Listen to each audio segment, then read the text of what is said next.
So to come to some of the questions that were asked, and what are we looking for then? What is next? What do we want? What do our customers want?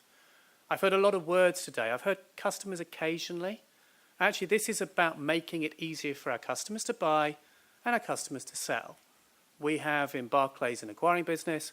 We have several issuing and paying businesses within the Barclays suite of products. So this is my concluding slide in many respects. We talked about confidence. That's multifaceted. It's security. It's making sure you know that payment is going to go where you think it's going to go. One of the biggest causes of customer complaints is when they send a payment, but it went to the wrong place, and somehow you've got to find that and where it went and get it all back. That's actually quite complicated to deal with. So you want to know that it goes where you thought it was going to go. You want to know that your mobile phone app isn't going to be hacked. You want to know that when you use a contactless payment that it is secure. It is, by the way, but people don't necessarily know that. So that's why I use the word confidence rather than security. You have to know that it's going to work. Resilience is key. We hear a lot of times about what we want to provide, what we should be providing for consumers. But actually, if you're a retailer, your core requirement is that it works. Because what you're doing is selling something. Payment is the last bit of that conundrum. You want it to be quick so that queue can go because you want to get the next customer and sell it to them. But you definitely want to know that when you get paid, you're going to get that money. The authorization is going to come through really quickly, and it's going to be seamless. There is no issue in that. So they're the key things around confidence of payment. Seamless. Well, I mentioned the car park scenario. You want it to be easy. You don't want hassle to be involved in that process.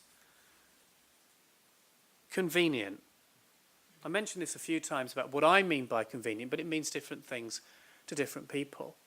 But it's not convenient if you're the Swede that turns up in Germany and cannot pay. It's not convenient if you're the Brit that turns up in France and you cannot pay. Now, in the cards world, to a greater or lesser extent, things do work across the single market with the international schemes. And increasingly, I think, with the changes we've seen with the interchange fee regulation, some of the obstacles to cards not working as well in some markets as others will reduce. We have to expect that to happen. We have to expect in some markets that the lower interchange regime, particularly for credit, will increase acceptance in those markets. But you don't want that fragmentation. We've heard fragmentation being mentioned. I'm going slightly off-piste from what I originally wrote, but fragmentation did come up.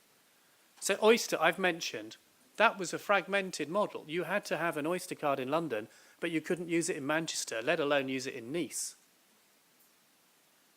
So we've actually removed that by using a ubiquitous technology, global standards called EMV, contactless technology, that helps Transport for London because they don't have to invest in their specific system, and it helps the consumer who's travelling from Manchester because they don't have to go and get an Oyster card.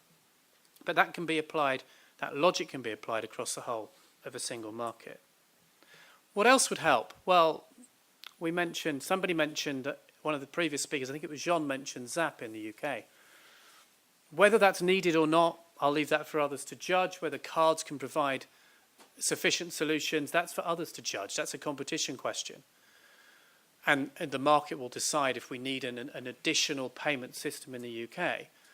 But surely in Europe, one of the obstacles to some of this developing is the lack of an instant or faster payments engine in the SEPA area. We have that in the UK. What has that led to? It's led to the development of Barclays Ping It, a mobile phone number to mobile phone number system that enables us to use the rails of the faster payment system to make instant payments between two individuals. Ping It now can be used to make payments to corporate customers, and indeed I was in a London cab the other day and I could use my Ping It to pay for my cab fare. But that was only available, that was basically a Barclays account holder product.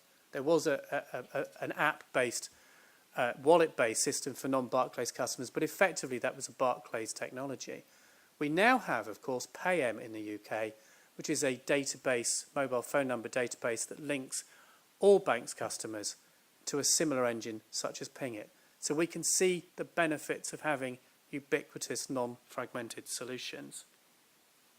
And of course, if you're a merchant, what do you want? Of course, you want it to work. You want that security, the confidence that things will happen. But you actually don't want to have to interface with thousands of different payment schemes. Increasingly, acquirers are trying to provide solutions. Indeed, we at Barclays are trying to provide those solutions to customers so they can accept all different forms of payment. But if you're a merchant, I would imagine what you're looking for is not to have lots of different schemes, lots of different interfaces, but simplicity in how you offer different payment solutions to customers. So the more we can get some of these solutions at single market level, the more we can use the interoperable domains around EMV, the better, rather than have lots of different solutions. But in conclusion, it is clear, I think, that the payments landscape is becoming increasingly diverse, but it's innovative. It's also complex. It's kind of a paradox in many respects, but I'm not really sure that we should be trying to reduce the level of innovation at this moment. There are an increasing number of actors in this market. So the challenge of regulation is that it must continue to protect the consumer whilst not inhibiting the increasing the demands of the consumer for a simple, seamless, convenient payment process, which is always on. That's me. Thank you very much.